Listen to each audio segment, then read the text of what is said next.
بسم الله الرحمن الرحيم الحمد لله رب العالمين والصلاة والسلام على سيدنا ونبينا ومولانا محمد وعلى آله وصحبه وسلم اللهم علمنا ما ينفعنا وينفعنا بما علمتنا وزدنا علما ربنا زدنا علما ربنا زدنا علما ربنا زدنا علما يا Allah.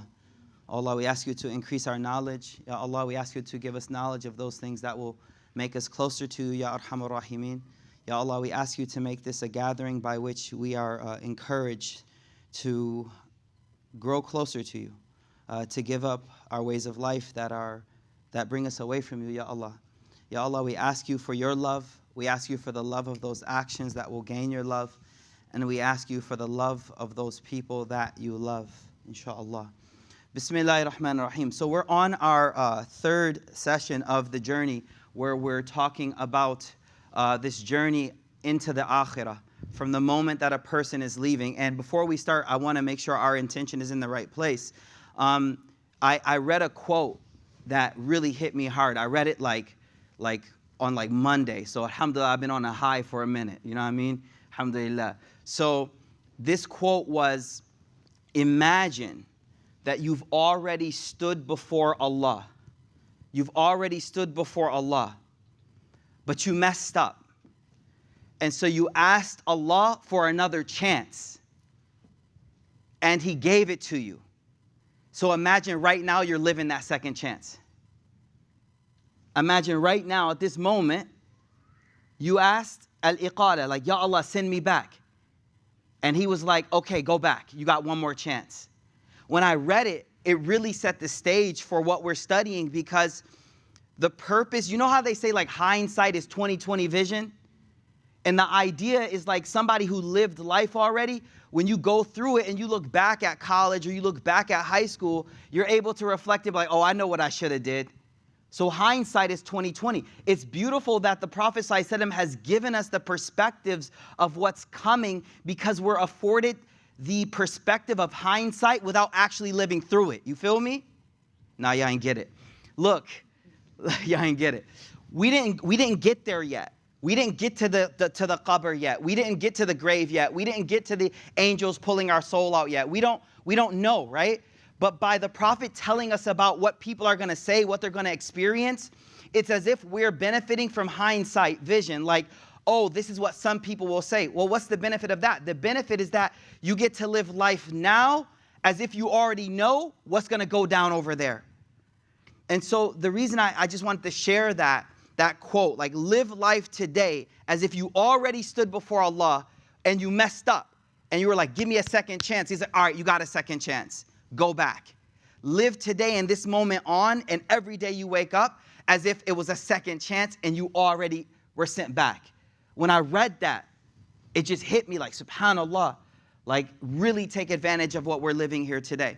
So we're talking about this transition into the akhirah. And the reason is, again, so we can see this and it's right in front of us and we can live our lives as if we already know what's ahead of us, and we do know what's ahead. Now, the thing that we mentioned last time, I'm going to catch us up. Some people may not have been here. I'm just going to catch us to where we were. The first thing we mentioned is that the transition out of this world is a difficult transition. A person has been in this body. All transitions are difficult. A child coming into the world is a difficult transition. So us leaving the world, the soul separating from the body, is also a difficult transition. Now, last week we talked about Imam Ahmed. Imam Ahmed was on his deathbed. And as he was passing away, I'm going to gloss over this because we went over it last week. He was passing away and his sons are around him and they're like, Baba, say la ilaha illallah, la ilaha illallah. And he keeps saying, la ba'du, la ba'du. No, later, no, later. He keeps saying that. So when he wakes back up, now this is what I want to highlight. Imam Qurtubi says that this transition, when a person is on their deathbed and they're leaving the world, it's kind of like sleep. You know how, like, some of us, we fall asleep like a rock. You know what I mean? You lay your head down, you out, right? Never mind, forget it. But some of us, we got to go through a whole procedure. We got to do this, we got to do that. Imam Qurtubi says the transition from life to death is very similar to the transition from being awake to going to sleep. Like, you're in between. There's a point where you don't really remember when you were awake and you don't really remember when you were asleep. And so Imam Ahmed, when he's in that transition, he kind of wakes back up as if like he wasn't asleep yet. And he was like, well, what was going on? And he was like, I was seeing shaitan. And at that time, this is what we talked about last week, and I wanted to reiterate this point, that shaitan knows that it all comes down to that buzzer beater right there, that last moment. However you live your life in that last moment will be the whole, will predicate everything that happens after. And this is based off a hadith of the Rasul sallallahu alaihi wasallam, man mata ala shay'in bu'itha alayh. Whoever dies in a certain way, they will be resurrected in a certain way. And to me, that hadith is powerful because it's about getting your life, because I don't know when I'm going to die. So that means every moment I got to be like, yo, what if I die right now? What if low key, I'm in the car driving and like, yo, what am I doing right now? And sometimes when you start thinking about this deep enough, you know, y'all, I keep it real. Some of y'all, I know, I see new faces. So some of y'all might kind of be taken back, like I keep it just real. You feel me? But I just keep it real. So when I was a kid, my mother, you know what I mean? May Allah increase her and guide her to Islam. Thank you, I mean. She used to tell me, oh man, I can't share everything with y'all, man. Suburb heads, yo. Okay, so my mom used to say, whenever you leave the house, make sure your socks are clean. I'm gonna just keep it easy, all right? Make sure I got African-American mother, okay? She's a lot like the, Arab mothers and the Desi mothers. She used to be like, make sure your socks is clean. I'm like, why, Mom? She'd be like, yo, you never know what's gonna happen today. And I'm like, what is she? Mom, that's weird. You weird, what you saying? So lo and behold, one day, I'm gonna get to the Qurtubi, give me a second. Lo and behold, one day, I was out with my friends. We were having a good time. I was like 12 years old, and we were climbing a fence, and I cut my leg. And they rushed me to the hospital. I had to get stitches. So I'm sitting there, and the nurse, she says, take off your shoes. And I take off my shoes, and I got clean socks on. And my mother's right there. She's like, see, told you. Told you, right? The reason I bring that up is because when you got this thing in your mind that today might be the day, you start to live like, yo, what if people are doing my ghusl tomorrow, yo? Yo, let me clean the car out real quick. Be real, yo. Let me clear the chat list. Let me clear that history. Yeah, clear that joint. You know what I mean? If you start thinking like that, you start to be like, hold up, though, hold up. So I think this class is very powerful because it brings that reality to you and you start to live this life as if every moment. So shaitan, that last moment, he knows that if he gets you in that last moment, you're done.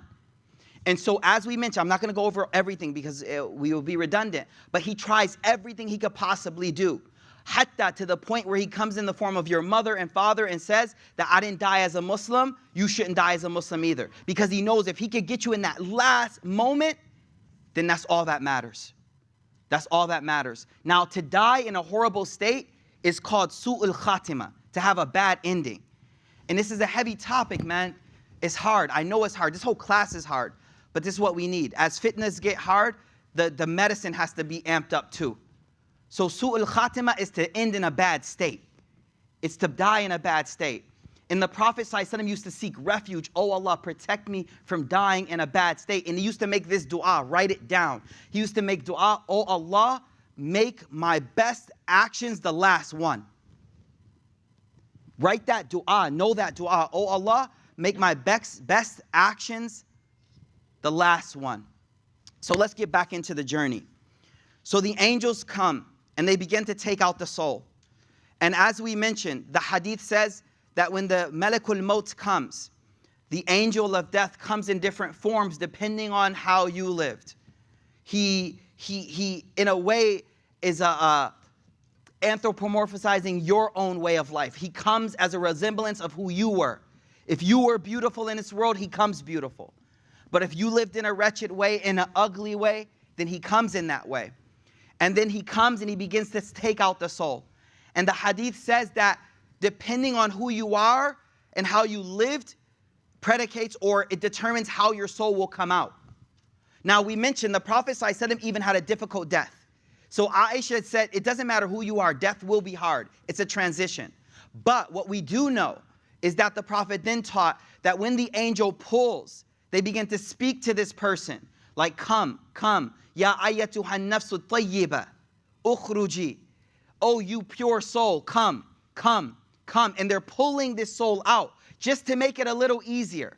Just to make it out easy. And the Prophet ﷺ says, and this soul will come out. Listen to this, it's so beautiful. Like water being poured from a jug. You know how it just flows. But then the Prophet ﷺ, he said, but the sinful person, he says that it will be like a thorny stick being pulled through wet wool. Wet wool. So imagine a stick with thorns on it, and you're pulling the stick through it, through the cotton, he said. And it's wet, and how it's clinging on and it's holding back. Think about it this way. Somebody asked Ibn Abul Hazim, they asked him, why do we hate death so much?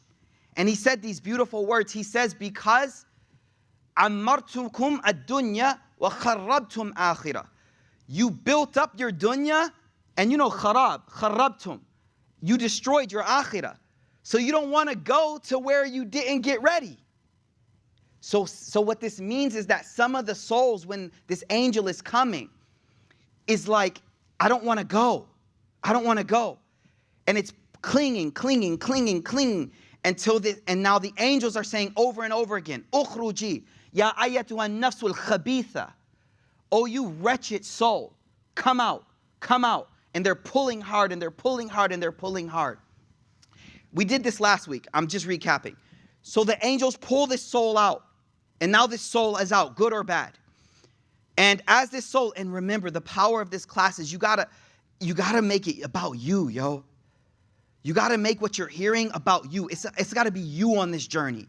If it's you on this journey, then it hits hard. So now the soul is then handed over to two angels. And this is where we did this last week as well. The soul is handed over to two angels. Now this is what I didn't go over. When the angel of death passes the soul over, it's time for him to dip. But a lot of us think of angels as really like robotic and they don't have feelings, but they do kind of have like a sense, a level of feelings. And so I came across this narration of the angel of death, what he says after he hands the soul over of the one who just passed away. Now picture, that person just passed away. All of us are in the house. Baba, mama, grandma, they just passed away. And we're in the house. The body is still there. And all of us, we're crying, we're weeping. Like people are kind of like in shock. Y'all know how it is, man. It's like, what's going on? So listen to this narration. وَرُوِيَ أَنَّهُ إِذَا قَبَضَ مَلِكُ الْمَوْتِ رُوحَ الْمُؤْمِنِ قَامَ عَلَى عُتْبِ الْبَابِ. When he takes the soul of a believer, he stands at the doorway of the house. وَلِأَهْلِ الْبَيْتِ ضَجَّةٌ. And everyone in the house is just kind of like making noise. ضَجَّة just means like clamor. And you know how it is. Someone's in the corner crying, like I mentioned before. فَمِنْهُمْ سَاكِتَ وَجْهَ. Some people are just like hitting themselves. Oh my God, what's going on? وَمِنْهُمْ نَاشِزَ شَعْرَ. Some of them are grabbing their hair. وَمِنْهُمْ دَاعِيَ bewail. Some of them are like, oh, we're done. What are we going to do? What are we going to do? Like everyone's in shock. And the angel of death, again, we always look at these angels as very robotic. But I want you to understand that we're dealing with a different creation here that's different than what we thought. And I want you to feel them on a deeper level because we're going to be dealing with these angels from this point on. So the angel of death, he does this as a day job. I had a buddy who worked for the IRS. And this dude was just kind of like, yo, man, like, I'm just doing my job, Habibi. Like, you getting audited, yo. Like, don't hate on me, man. And his personality was such that he was like, yo, he could always give rules because he's like, yo, I'm used to this. People see me coming, they're like, oh, I hate this dude, right? But he's like, I know they don't hate me, really. It's just my job, right? So the angel of death, فَيَقُولُ الْمَلِكُ الْمَوْتِ عَلَيْهِ الصَّلَاةُ وَالسَّلَامُ فِيمَا هَذَا الْجَزَعَ. He's standing at the doorway. He's looking at everyone. Your mom is crying. Your dad is crying. Everyone's going crazy. What's going on? The angel says, فِيمَا هَذَا الْجَزَعَ. Why is everyone tripping? For wallahi, he's like, I didn't shorten his life. وَلَا ذَهَبْتُ لِأَحْدٍ مِنْكُمْ بِرِزْقٍ. I didn't take nobody's rizq away. وَلَا ظَلَمْتُمْ لِأَحْدٍ مِّنْكُمْ شَيْئًا. I didn't oppress anyone. It's like, why you blame? I didn't do anything wrong. فَإِنْ كَانَتْ شِكَايَتُكُمْ. If y'all mad at me, this is the angel of death at the door. If y'all mad at me, فَإِنِّي وَاللَّهِ مَأْمُورٌ. I got a job to do. I got a job. One of the craziest parts to me about this journey is, you know how you get a problem, and y'all already know Karens when they go to the manager. Can I speak to the manager, please? Right? Yo, for real. Seriously, this is crazy to me. You know how, like, whenever you got an issue, you always want to talk to the manager, right? And you have a comfort in your head that the manager will handle me in a different way than this person. One of the trippiest things about this journey is you never get access to the manager, yo. Somebody got it. The angels the whole time, like, nah, you dealing with me, Habibi. I got to do my job. I want to talk to level up. No. I got this. So to me, it's kind of like it's to me that feeling of like, this guy's got a job to do. I'm just another assignment. If I could just talk to the manager, I'd be good. The manager's like, you can't talk to me. You got to deal with this angel. And this angel's taking out your soul. And he's just going to rip it out if you were such and such, but he'll pull it out slowly if you were such and such. Let me speak to the manager. No, it's over. You can't do that. I'm sorry. I'm the one in charge right now. And he pulls it. So he goes, if you're angry at me, you feel what I'm saying? Haytham, you see what I'm saying? Like, I got a job to do, and I'm just going to do it. Because we always think we could talk our way out. Yeah, I'll come to it later. He goes, I have a job to do. وَإِنْ كَانَ ذَلِكَ عَلَيَّ مَيِّتِكُمْ فَإِنَّ فِيهَا ذَلِكَ مَقْهُودٌ. He's like, if you're just mad about death, well, that's written. وَإِنْ كَانَ ذَلِكَ مِنْ رَبِّكُمْ. If you're angry with your Lord, well, that's kufr. Why are you angry? This is the angel at the door talking to us, but we don't hear it. وَإِنَّ لِي فِيكُمْ عُودًا. Now, this is the part that hit me. He goes, and guess what, y'all? He's at the door. He goes, guess what? I'm coming back. I'm coming back. Angel of death at the door. I'm coming back. ثُمَّ عُودًا. And guess I'm going to come back again. I'm going to come back to this house again. فَلَوْ أَنَّهُمْ يَرَوْنَ مَكَانًا. The Prophet ﷺ, he goes, man, if y'all could just see him, you wouldn't even think about the dead person no more. You'll be done. You'll be done. It's over. What else? So we didn't go over this. This was a new thing. And I thought that by talking about this hadith, this narration, it really brings to life that moment. The soul has just been taken away. The soul has been handed over to these angels that are now going to ascend. And now we're going to go back into that ascension and talk about that for a moment here. The ascension up. We talked about this a little bit, but there's parts of it that we didn't cover. So I'm going to go over that. So now at this point, I want everyone to understand. At this point, at this point, everyone's journey is slightly different. When I read these narrations about what's going to happen, you may hear something, oh, that's a little different than this. That's because each person is slightly different. The big stages we all go through. But what happens on the way is slightly different. Just the same way that angel coming out, how the angel looked, all of those things, slightly different for each person based on our actions. So listen to this. As for the people of felicity, the people of paradise, قَالَ لَهُمْ. The angel will say to them, سَيِّرُوا بِهَا. The angel will say to those angels, take this soul up and show him around. Now, we already talked about last week, he's taken up each level. And as he goes to each level through the heavens, the angel at the door goes, who's there? And the angel taking us up goes, oh, it's such and such, such and such. And if you are a righteous person, then each time you go up, they're like, oh, welcome, marhaban bik. Come on through, yo, we've been waiting for you. And if this person was a wretched soul, they filled with sins, as they're ascending, they keep saying, no, we don't want you up here. We don't want you up here. Now listen to this narration.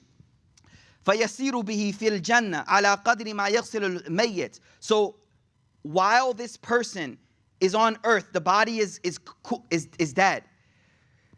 Until the person is washed and put in the coffin, the soul is taken on this journey up to Allah if it makes it. And we're going to talk about how everyone won't make it. Up to Allah and then brought back down into this body. So that's where we're at right now. فَإِذَا غَسَلَ الْمَيِّتُ وَكُفِّنَ, when the body is washed and the shroud is put on, this is you. رُدَّتْ, your soul is brought back and it's put in between the shroud and your body. So it's like, check it. It's like your body is here, the shroud. Y'all know what the shroud is, right? And in between that is the soul. It comes back down and placed in there. It's not actually back into the body quite yet. That doesn't happen until you're put right into the grave. So then what happens? Y'all with me? Yo, it's heavy, right? فَإِذَا حَمَلَ عَلَى نَعَشٍ, when they pick up the grave, after we pray and everyone picks up the casket, then at that point, يَسْمَعُ كَلَامَ النَّاسِ, the soul has already come back. So now the soul can hear what everybody is saying. Now to me, this is heavy, yo. This is heavy. Because if there's one thing we all hate, is to be shamed, man. To be embarrassed. And now we're listening, but we're gone. So when I read this, مَنْ تَكَلَّمَ بِخَيْرٍ وَمَنْ تَكَلَّمَ بِشَرٍ, everyone speaking good, you hear that.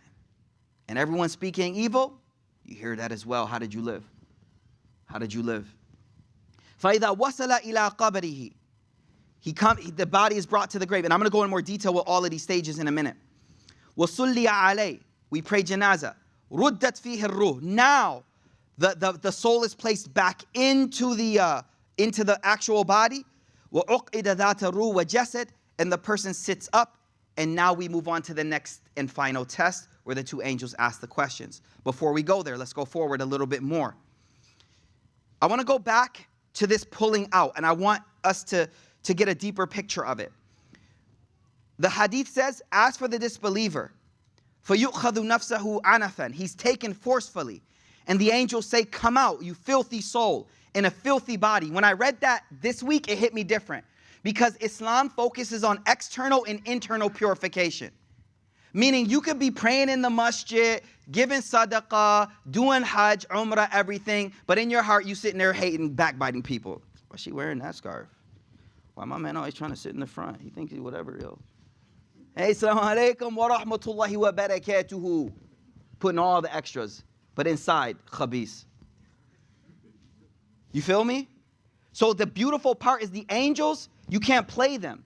The angels, they say, oh, come out, O you khabith ruh fi khabith jasad. You feel me? Khabith means like filthy, which goes to show all of us in this life, we have to focus on spiritual purity, but also the physical purity as well. My actions got to be right, but my heart's got to be right too. You could be in the first saf, but if you backbiting people, what's that, man? I want to talk about that specifically. So what happens next? So let's go forward. So فَإِذَا لَهُ سَرَاخ أَعْظَمْ يَكُونُ كَسَرَاخِ الْحَمِيرِ. He says that this soul is being pulled out and this soul screams like the braying of a donkey. SubhanAllah. So then the angel pulls it out. And what does he do? He throws this person over to Zabaniya. Zabaniya are the name. And this is where I was like, you know how you want, like maybe speak to your manager? You know, like Zabaniya are the angels that are specifically in charge of punishment. You can't talk to them. There's no debate. I don't know you. You're an assignment for me. It's heavy, man. He hands this soul over to those angels of Zabaniya. And qibahul wujuh, and a horrible looking face. Sud al-thiyab, black clothes on. Muntaha al-ra'iha, horrible stench coming from them. Bi-aydihim, and they have this cloth that they're going to put the soul in, made out of thick wool. The hadith continues. The person is taken up. Now this was this disbeliever or wretched soul. He gets to each level. They say, who are you? Who's with you? He goes, this is Fulan, son of Fulan. And they use some horrible nicknames for him. So the angels at the door, they go, La ahlan wa la sahlan wa la marhaban. No. We don't want him here. We don't want him here. You can't get in. You know what I just thought about? Sometimes people, when we live in our jahiliyyah, we trying to get into places where you got to be exclusive to get in. Getting into those places might not let you get into this place though. Because these angels, they got bouncers too. We're just keeping it real. And maybe getting into some places may make you not able to get in that place. I want these bouncers to be like, yo, come in. My man Mikaeel. Let's go. Heard about you. You know what I mean? So, inshallah, man, for real. فَإِذَا سَمِيَ الْأَمِينَ هَذَا الْمَقَالَ. Now, listen to this. This is new. We didn't do this last week. When they reach a heaven and the angels are like, nope, we don't want him here. Remember, I said each soul has a different journey. The best of the best, their souls are taken all the way to Allah. Allah gives them glad tidings and says, please, we want you to go back to your body. You'll come back soon. Not everyone makes it that high, even believers. So now when the angel hears that this soul isn't welcome, the hadith says, فَإِذَا سَمِيَ الْأَمِينَ هَذَا الْمَقَالَ. When this angel that was taking this person up hears this, تَرَحَهُ مِنْ يَدِهِ. He lets go. Oh, yo, get away. I don't want to touch you. He lets go of the person. And this person falls back down to the earth, into the body. فَإِذَا انْتَهَى إِلَى الْأَرْضِ. When the soul comes back down to the earth, the angels grab this person and take him to Sijjin. Sijjin is another name for prison. Sijjin, Illiyin, it's in one of the surahs, Mutaffifin, where the records of the righteous are kept, or the records of the treacherous are kept. He says, so his soul is taken there. And now, this is the part I really wanted to focus on. Imam Qurtubi goes, so the believer goes all the way up, some of them, and the one that didn't believe in Allah is stopped right at the first. What about all of us? May Allah protect us. What happens to the regular? Like, where are we? So look, وَأَمَّا الْمُقَصِّرُونَ الْمُؤْمِنُونَ. As for the believers that were negligent, muqassir mean you could have did better. فَتَخْتَلِفُ أَنْوَاؤُهُم. They're all going to be different. So not everyone in here will have the same journey. You got to reflect on your life. فَمِنْهُم مَّن تَرَدَّهُ الصَّلَاةِ. There are some people who their salah is going to push them back down. Why? Because they didn't take care of their prayer. And the prayer says, you wasted me, so I'm going to waste you. You wasted me, I waste you. And so this person is trying to ascend, but the salah pushes him back down. Then it says, وَمِنْهُ مَنْ تَرَدَّهُ الزَّكَاةِ. Some people, zakat pushes them back. Why? They gave zakat, but only so people can be like, oh, this person's so generous. وَمِنَ النَّاسِ مَنْ يَرَدُّهُ صَوْمُهُ. Some people, their fasting pushes them back. Why? Because they were fasting from food, but backbiting people. And he continues to continue. Some people, their hajj, different actions. Some people, their righteousness to their parents will push them back. Whatever it may be, different people will get to different levels and then push back down to their soul. So then what happens? Now, فَإِذَا رُدَّتِ النَّفْسِ إِلَى الْجَسَدِ. When the soul comes back to the body. Now, I need us to understand something. So like, this soul has been, even a person that has elevated a righteous soul, they came out, the angels were like, nafsu tayyiba. But they got to a certain point and they were pushed back down. So this person knows that I'm good, but it's still very scary. You feel me? Like, it's kind of like, I don't know what's happening next. But they got that glad tiding. So look what happens. So, فَإِذَا رَدَّتِ النَّفْسِ إِلَى الْجَسَدِ. Now that soul is brought back to the body. Is everyone with me? Is everyone with me? Y'all feel me, right? Soul went up, taken up, some all the way up. Some first level, go back, right? Some went up, and certain actions pushed them back down. But they were still good. But they just couldn't make it all the way up. Cool. Now that soul went back to the body. That's where we're at right now. So now the soul is brought back to the body. And back on earth, people are washing this body. And if we look at the narrations tell us that the Prophet ﷺ, he said, كان النبي صلى الله عليه وسلم يقول إذا وضعت الجنازة, when the janazah is placed down, واحتمل الجنازة, the person that passed away, واحتملها الرجال, and people pick it up. So where are we on the journey, y'all? Where are we at? Huh? They already washed the body. Where's the soul at right now?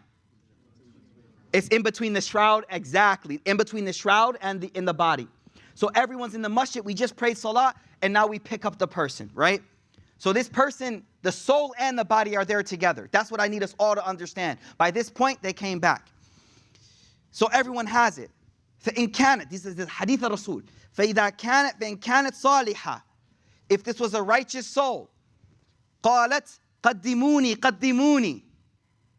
Yo, hurry up, hurry up, hurry up. What y'all taking so long for?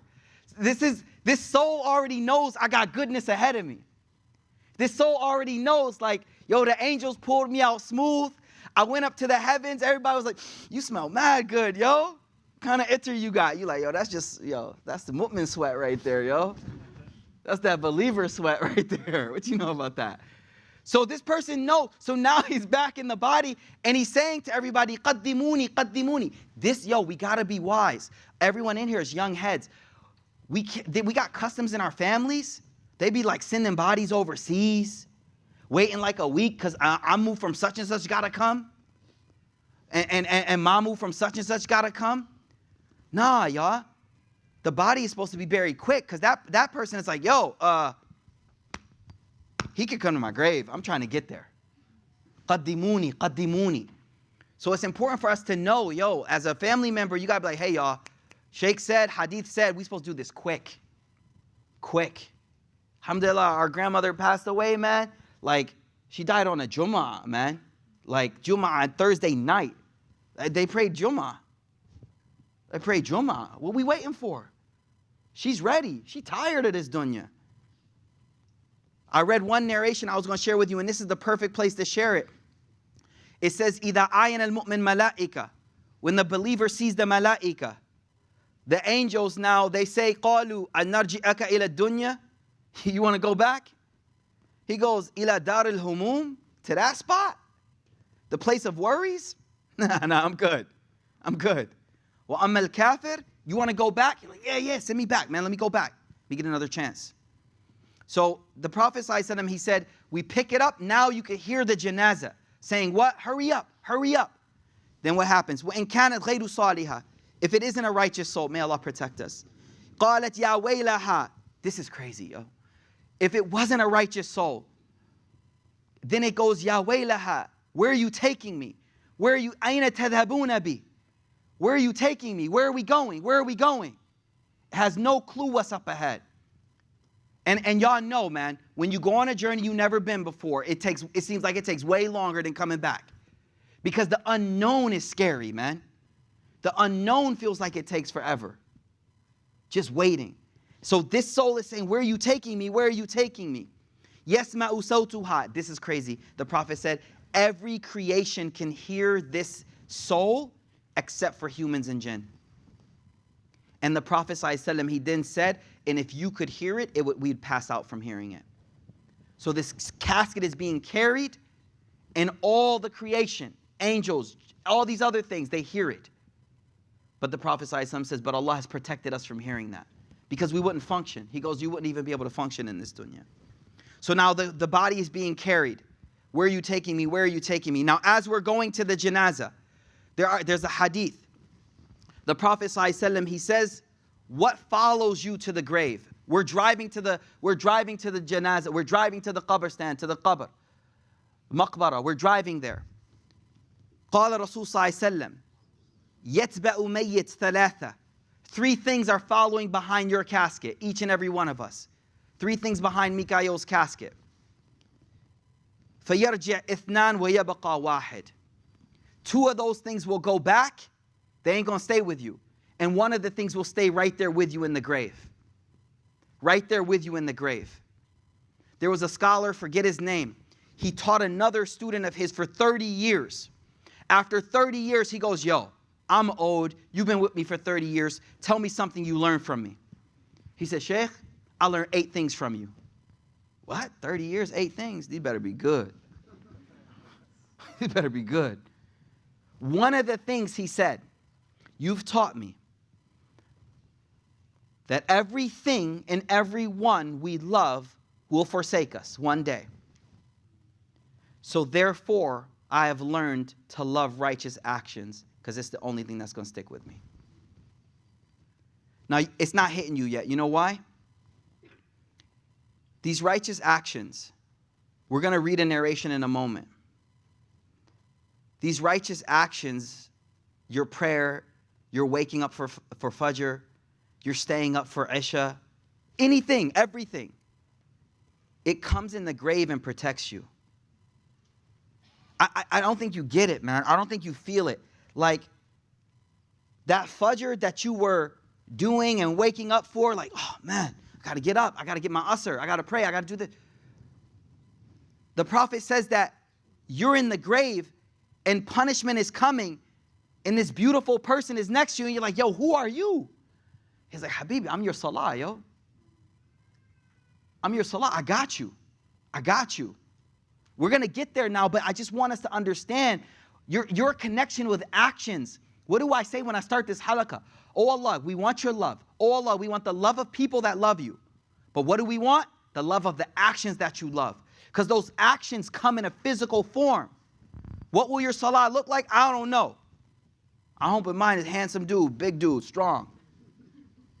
Depending on how strong my prayer was. Depending on how strong my prayer was. I heard this one narration of a Shaykh in a dream he saw. It's no hadith. In a dream he saw that he had died already. He had died already. And he saw this snake coming after him. I heard this a long time ago when I was a student. And he saw this snake, and this snake keeps coming at him, and he sees this old man standing next to him. So he runs, he goes this way, sees the snake coming, and the old man is there. Then he runs a different way. Every way he's coming, he sees the snake. Huge. Finally, he looks at the old man. He's like, yo, who are you? He's like, I'm your righteous deeds, but I'm too weak, man. I can't even help you right now. I can't even help you. I see the snake. I want to help you. But I'm too weak. You never focused on me.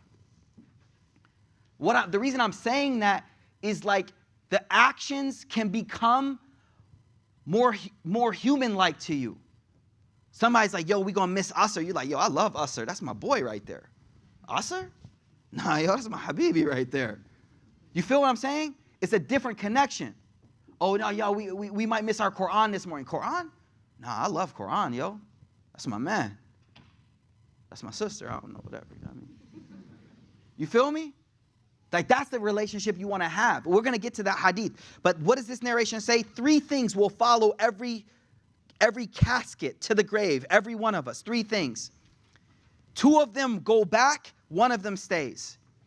يَتْبَعُهُ أَهْلُهُ وَمَالُهُ وَعَمَلُهُ. Your family comes with you. Your money comes, kind of. I mean, they roll in your cars and stuff, I guess, whatever, right? And then what else? Your actions. These are the 3 things that come with you. And guess what? Your sons, your daughters, your sisters, your mothers, they go back. They go back. Man, we be in the car driving from the janazah already planning stuff for next week. Sahih? Yep. Money goes back, people go back. Only thing that stays with you in that grave is your actions.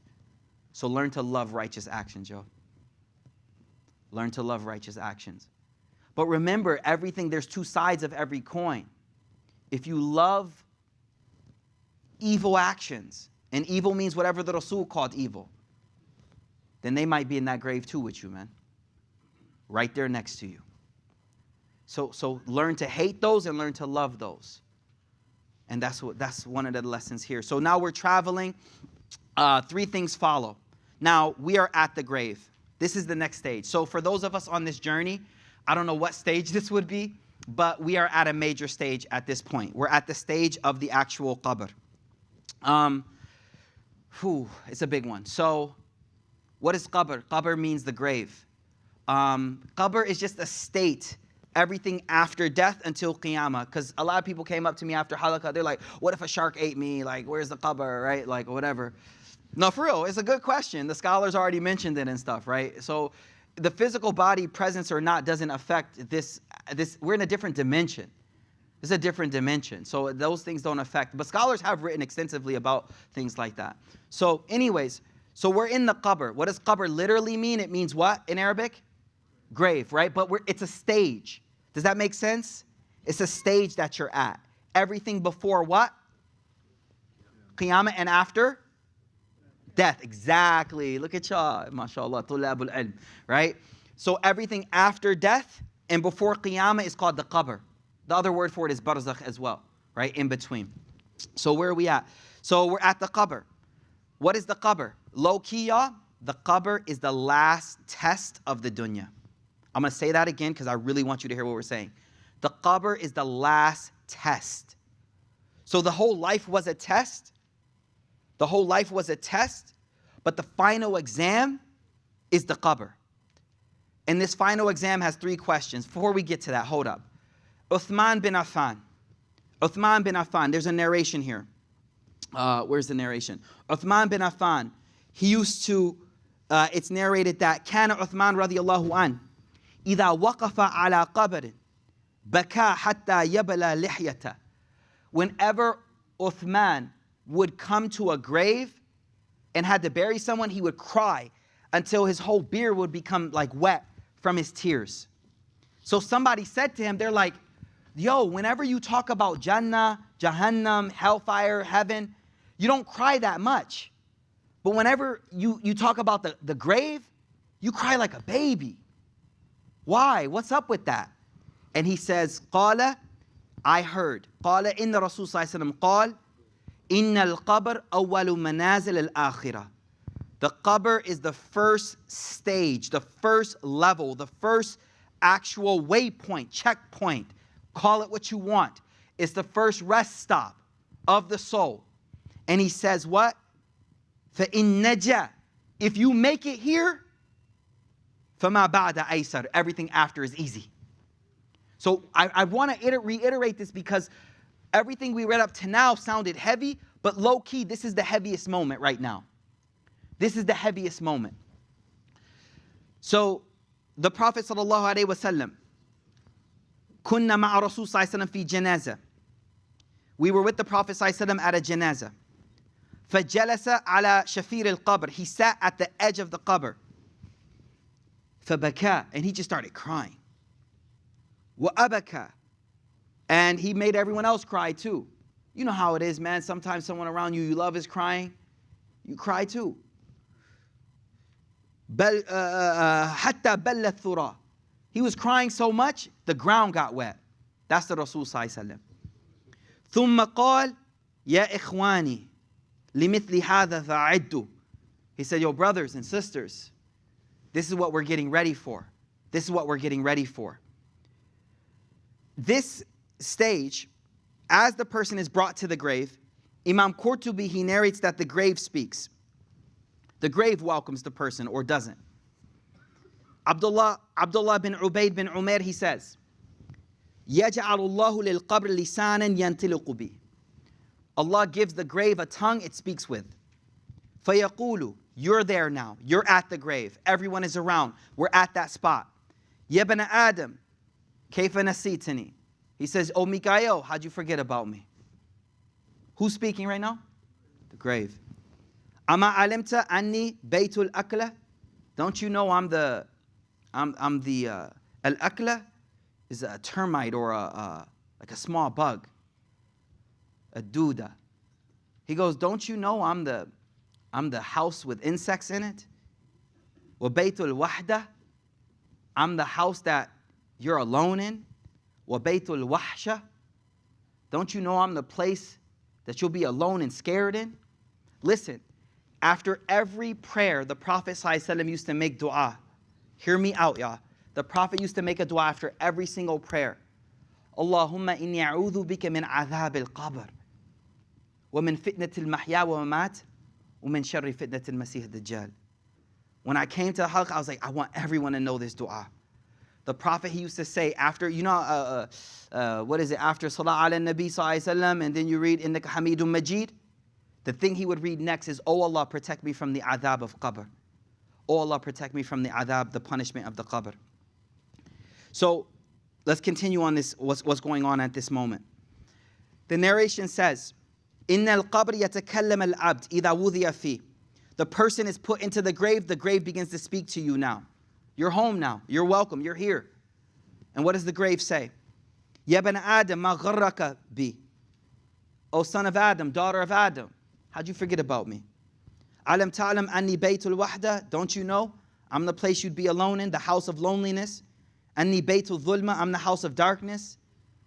Alam ta'lam anni baytul haqq. Don't you know I'm the true home? The point, hold up. What's the point in this?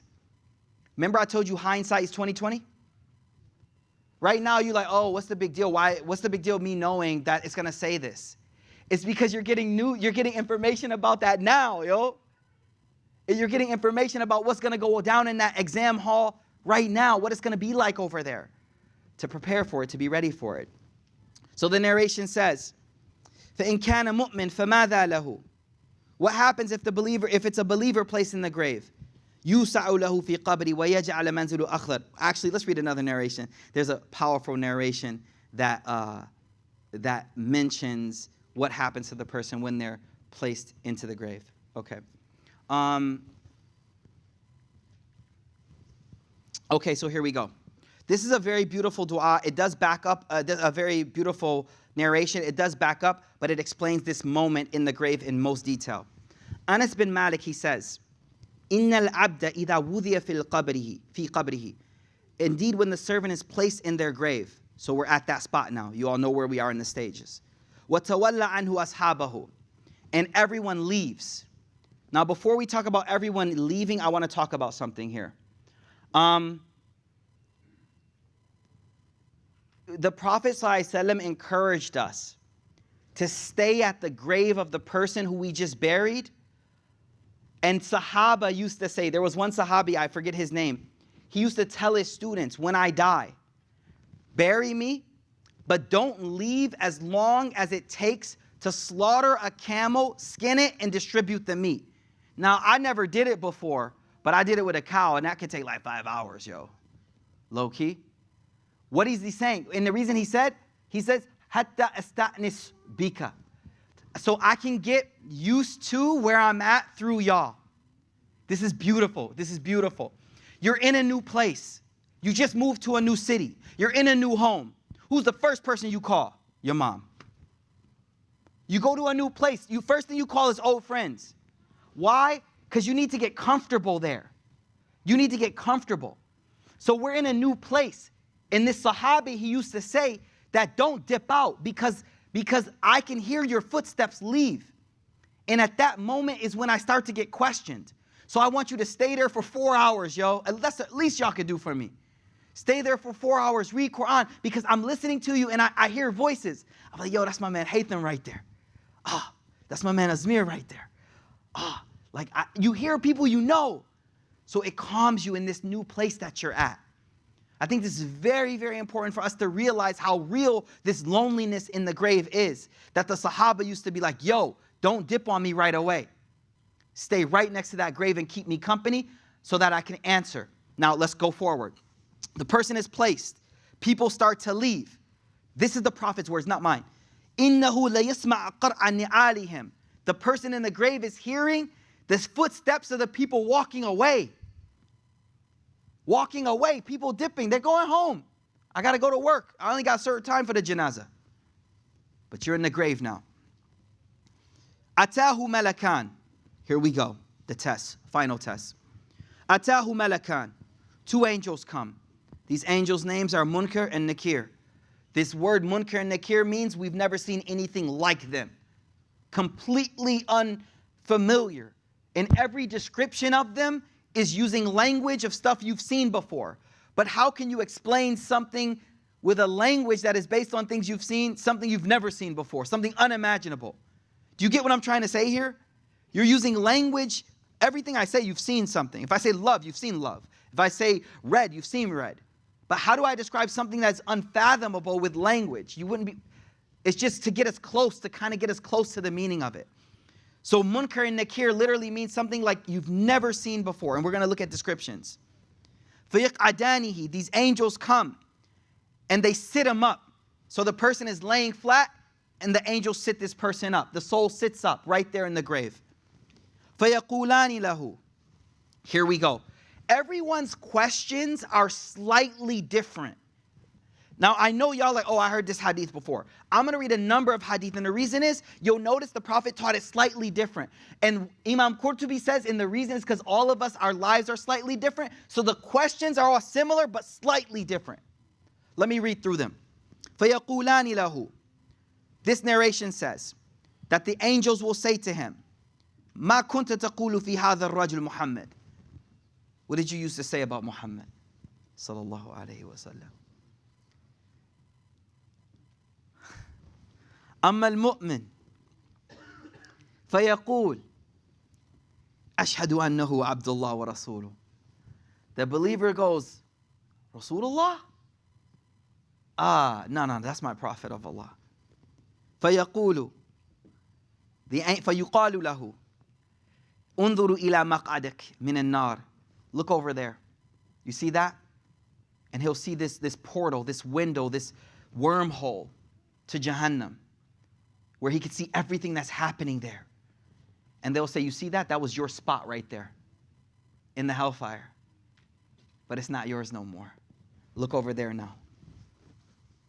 Allah subhanahu wa ta'ala has given that to somebody else. And you see that? That's your spot right there. The narration continues, وَأَمَّا الْمُنَافِقِ وَالْكَافِرِ. Exactly, right? As far as the hypocrite, you know, like, yo, y'all, you got to keep it real with yourself, man. The Sahaba used to see the Tabi'een and say, y'all do actions that they're like a hair to you.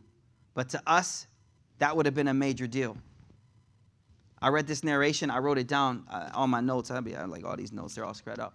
I read this hadith, man. It was crazy. The hadith said, for the believer, their small sins bother them so much, it's like a mountain hanging over their head. But the munafiq, their sins are like a fly.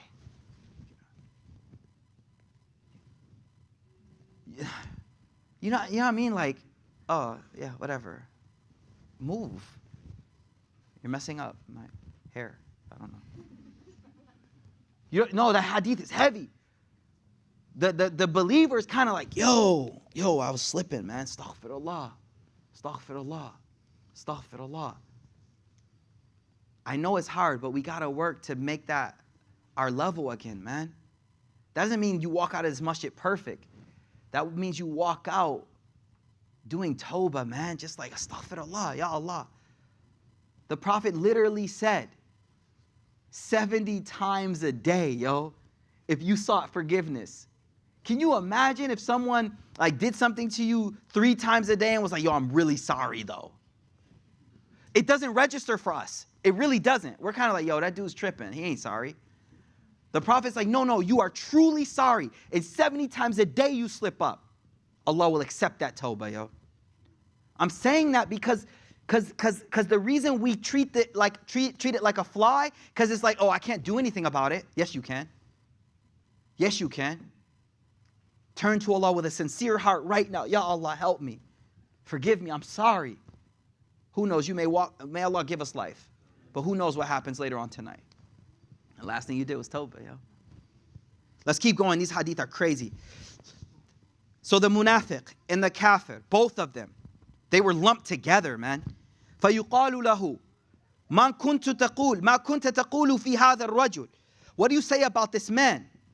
فَيَقُولُ لَا أَدْرِي. I don't know. It's crazy, yo. I don't know. This is the trippiest part. كُنْتُ أَقُولُ مَا يَقُولُ النَّاسِ. I was just saying what everybody else said. I just watched Fox News. They said he was this. But you know what I really think this applies to? Sometimes, I love, people hate on Muslims that grow up in the West. People hate, but low-key, growing up in the West as a Muslim, if you hold on to it, you real, yo. You feel me? Over other places, majority Muslim, you just stroll with everybody, man. You just do what everybody's doing. كُنْتَ أَقُولُ مَا يَقُولُ النَّاسِ. I was just saying what everybody else was saying. So if you could walk through the valley over here in the belly of the beast and pray in public, Allahu Akbar, rock your scarf, I don't know, whatever. Be a Muslim. Hold on to your deen. Man, you chose it. You feel me? You chose it. Alhamdulillah. So this person will say, Kuntu aqulu ma yaqulu nas. I was just saying what everybody else was saying. I don't know. I was just saying. So check this. I read one scholar. He said, if this is a believer and they know the question, why don't they just front and lie? So I heard one scholar say that they know if they say he was a prophet, then the next question is, why didn't you follow him then? Why didn't you follow? So they just go, I don't know. I don't know. I don't know. You know what else this reminds me of? The extreme agnosticism we live in right now. You ask people nowadays, you know, really influencers, this and that. Oh, what about after? I don't know. I don't know. I don't know. There's nothing. I don't know. I don't have to have a decision. You can't debate them because you can't debate a person without a position. You know what I'm saying? You have no position. How am I going to debate you? You have no position. So how am I going to debate you? Right? So I don't know. I don't know. And I dealt with family members, man, that are just like, I don't know. I don't know. I don't know. I don't know. But that's what this person is going to say at that moment. So what happens next? فَيُقَالْ لَا دَرَيْتَ وَلَا تَلَيْتَ. You didn't find out, nor did you study. You didn't try to learn. You didn't seek to know about this. Is it Maghrib time? No, hold on. We good, yo, we good. فَيَقُولْ لَا دَرَيْتَ وَلَا تَلَيْتَ. You didn't know, nor did you try to know. فَيُضْرَبُ. So these angels begin to smash this person, may Allah protect us, with a hammer. And this person lets out this scream. The hadith continues. I want to keep going. The person, this is another narration, but it goes in more detail. It goes in more detail. فَيَقُولْ مَا كُنْتَ تَقُولْ. The angels go, what did you say? What was your religion? The person goes, Islam. فَيُقَالُ مَا هَذَا الرَّجُلُ. They'll say, what do you think about this man? The person will say, oh, that's Muhammad, that's my prophet. He came with proofs, he came with the Quran, I believe in him. And then the narration goes, فَيُقَالُ هَلْ رَأَيْتَ اللَّهِ. Did you see God? فَيَقُولُ. The person goes, no. مَا يَنْبَغِي لِأَحَدٍ. Nobody can see Allah. فَيُفَرِّجُ لَهُ. Here we go. At that moment, he passed. Exam is over. So at that moment, a portal, a hole, something is opened up. يُفَرَّجُ لَهُ فُرْجَةً. Something is opened up so that this person can see towards the fire of hell. And he can see the flames eating each other. فَيُقَالُ. It will be said to him, انظر إلى ما وقاك الله. Look what God has protected you from. Look at it. Look. You know how, man, do you know how happy this man is? It's not just about looking at Jannah, because Jannah will be like, oh, I'm about to get that. But looking at hell first is like, Alhamdulillah. You feel me? So then the narration goes forward. ثُمَّ يُفَرَّجُ لَهُ فُرْجَةَ قِبْلَ الْجَنَّةِ. Next thing is a portal, a hole is opened up and this person sees into Jannah. إِلَى زَهْرَتَهَا وَمَا فِيهَا. He sees everything in Jannah. And then the angel goes, look, that's your spot right there, yo. That's your spot right there. مَقْعَدَكَ وَيُقَالُ. And the angels will say to this person, عَلَى الْيَقِينِ كُنْتَ وَعَلَيْهِ مِتْ وَعَلَيْهِ تُبْعَثُ إِنشَاءَ. You died with certainty. You lived with certainty. So you'll be resurrected for certain. May Allah give us that sincerity, yo. Allah give us sincerity. Make us, give us yaqeen, yo. Hold on, we ain't done. وَيَجِلْسُ الرَّجُلُ السُّوء. An evil person will be sat up. فَزَعًا مَرْعُوبًا. This person is confused, scared. What's about to happen? فِيمَا كُنْتَ. What were you doing in life? I don't know. Meaning, what was your religion? لَا أَدْرِي. I don't know. That's what they say in this world too. I don't know. فَيُقَالُ لَهُ مَا هَذَا الرَّجُلُ. Who is this man? Who are these prophets? فَيَقُولُ. This person will say, I heard people saying, I said what they said. Failed. فَيُفْرَجُ لَهُ فُرْجَةً. This person, a portal will be opened to Jannah.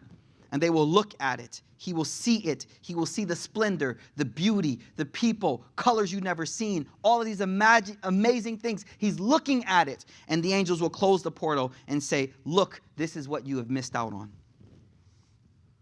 And then the portal, a hole will be opened towards the fire of hell. And then the angels will say, this is your place right there. Ala shak kunt. You lived in doubt. Wa alayhi mit. You died in doubt. Wa tub'athu. And you're going to be resurrected in a state of doubt. The narrations continue. Just a bit more, just a bit more. At that point, فَيَقُولُ كُنَّا. He answers, this narration says he answers the questions correct. So the angels say, we knew you would say it correct. The angels had to be tough at first because they got a job to do.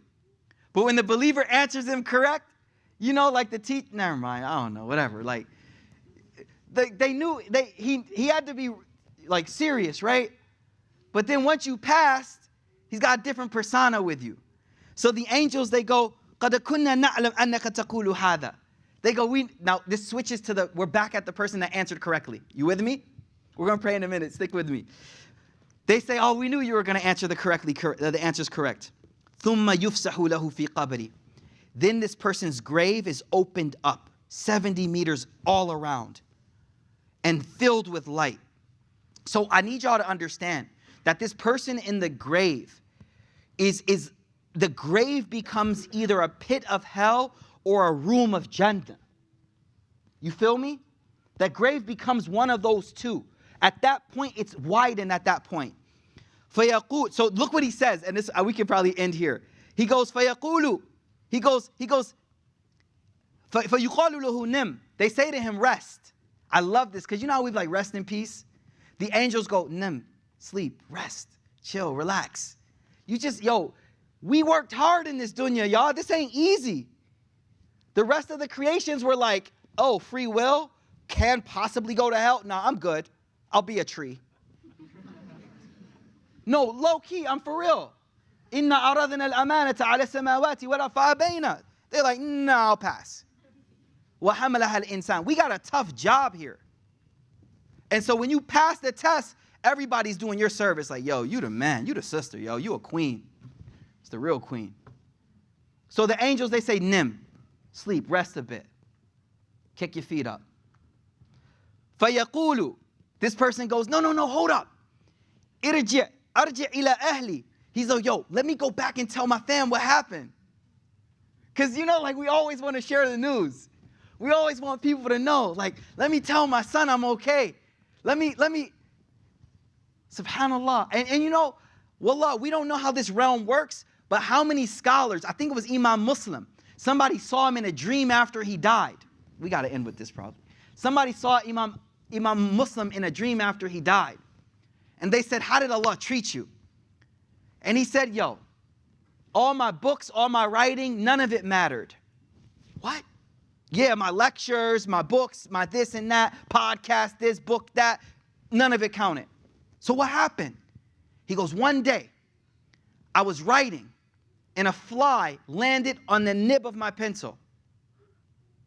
And those pencils you dip, you know what I mean? And so I looked at the fly, and instead of pushing it away, I let it drink until it flew away. And when it flew away, I started writing. Allah saw that mercy I had on the fly and said, for everything you've done, you've been forgiven for that mercy you had. Jannah is yours because of that one action. One action. You don't know what it is, y'all.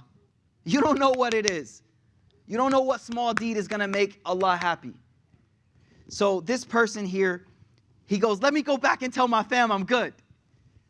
The angels are like, فَيَقُولُ نِمْ كَنَوْمَةِ الْعَرُوسِ. Sleep like it's wedding night. الَّذِي لَا يُقِيدُهُ إِلَّا أَحَبَّ أَهْلِ إِلَيْهِ. The sleep that the only one that wakes you up is the most beloved person. When you wake up wedding night, was this all a dream? You wake up, you look over, you're like, oh, Habibti, Allah. I wasn't dreaming. I thought I was dreaming. So the hadith, the Prophet ﷺ said the angels will go sleep like a groom, like a bride. There's such a sleep that the only one that will wake you up is the most beloved to you. And that's it. حتى يبعث الله من مضجعه ذلك. Oh, yo, we got to stop. So, just one more thing here, I guess. Adhab al-Qabr, the Prophet ﷺ, he used to seek a lot of refuge from Adhab al-Qabr, okay? What I was going to talk about as well is like what punishments are happening in the Qabr. And so we'll do that next week. Again, in the grave. When I say in the Qabr, your mind should already understand it's a stage. So there was this one dream the Prophet had. I'm introducing it. I'll do it next week. There was one dream the Prophet had where he was walked through all of these punishments and some rewards. And he's like, who's this? Who's this? Who's this? And the angels are like, nah, bad. I'll tell you later. And these were the different punishments that were happening on in the grave. And so we'll go through these, and then we'll talk about things that will protect us. But just so that we can have some action items, the Prophet ﷺ, he used to say explicitly, "Ta'awwadhu billah min adhab al-qabr wa min fitnat al-dajjal." Ya Rasulullah, what are you talking about? What should we do? The Prophet ﷺ, he taught that in your salah you say, "Allahumma inni a'udhu bika min adhab al-qabr وَمِن فِتْنَةِ الْمَحْيَا وَمَمَاتِ وَمِن شَرِّ فِتْنَةِ الْمَسِيحِ الدَّجَّالِ." Let's just make it easy. Everyone doesn't know Arabic. The point is that after every prayer you ask Allah, "Oh Allah, protect me from the adhab al-qabr." Every prayer you ask Allah subhanahu wa ta'ala. Now there are other certain actions that are protection, but we'll look at those, I guess, next week. We've covered so much, mashallah. So next week we'll talk about the punishments that are happening in the grave, the things pertaining to the punishments in the grave, the things that lead to the punishment of the grave. It's really scary, but if we don't learn it, how can we protect ourselves? We benefit from that hindsight, which is 20/20 vision, inshallah ta'ala. So I guess we can stop here. If there is one action item, I would say that learn the dua, "Oh Allah, protect me from the punishment of the grave." And the other thing I'm going to say is realize that we know the three questions. Who is your Lord? Who is this man? What is your religion? We know those questions. But the only way you will be able to answer those questions is if you live that life. If you live that life. When we are placed in a difficult situation, the only thing that comes out is what is really inside. And so deep down inside, you ask Allah, you say, "Raditu billahi rabba." I am pleased. Say this in your heart as I say it. "Raditu billahi rabba." I am pleased with Allah as my Lord. وَبِالْإِسْلَامِ دِينًا. I am pleased with Islam. Do I understand every ruling? No. Is every ruling easy? No. If it was easy and I understood it, where would the test be? That doesn't make sense. If it was easy and I understood everything, it's not a test. It just makes sense. So, رَضِيتُ بِاللَّهِ رَبَّا. I am pleased with Allah. Do I understand everything He does in my life? No. But I'm pleased with Him. وَبِالْإِسْلَامِ دِينًا. And I'm pleased with Islam. Do I understand it all? No. But I'm pleased with it. It's my way of life. Do you even do it all the time? No, but I still love it. I love to run. Do you run that much? No, I really don't, but I love it. You know what I mean? Wabi? Sayyidina Muhammad sallallahu alaihi wasallam wa nabiyya. I am pleased with Muhammad as my prophet. Oh, do you follow him in everything? I try. So you still love him? Yep, I love him more than anything. Last thing I'm going to say is please make dua for our brothers and sisters in Philistine. Such a hard thing to watch, but realize this whole life is temporal. Make dua that Allah alleviate their suffering and difficulty. Realizing we're all on a journey. There's a young boy, his mother comes to Roots often. Her name is Yasmin. His name is Yusuf. He's only 8. And they just found out yesterday that he has stage 4 cancer. Life is unimaginable. Make dua for them. Make dua for them that Allah give them strength. May Allah give him shifa. May Allah give him shifa. May Allah give him shifa. You know, I heard one scholar, they said that children that have, terminal illnesses or handicaps, they have a different relationship with it and understanding than if it was given in an elder age. When it comes older, it's kind of like, why Allah, why? But children, they handle it in a different way. So may Allah give him shifa. May Allah give the family strength and sabr. Ameen. Give them sabr, inshallah. And may Allah protect us all from the adhab al-qabr, inshallah ta'ala. Let's pray salah. سبحانك اللهم وبحمدك نشهد أن لا إله إلا أنت نستغفرك ونتوب إليك سبحان ربك رب العزة عما يصفون وسلام على المرسلين والحمد لله رب العالمين. If someone could call the adhan real quick, inshallah. Hafiz.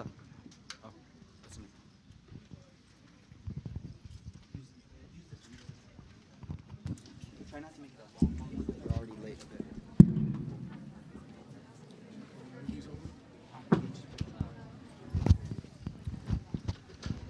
الله أكبر الله أكبر الله أكبر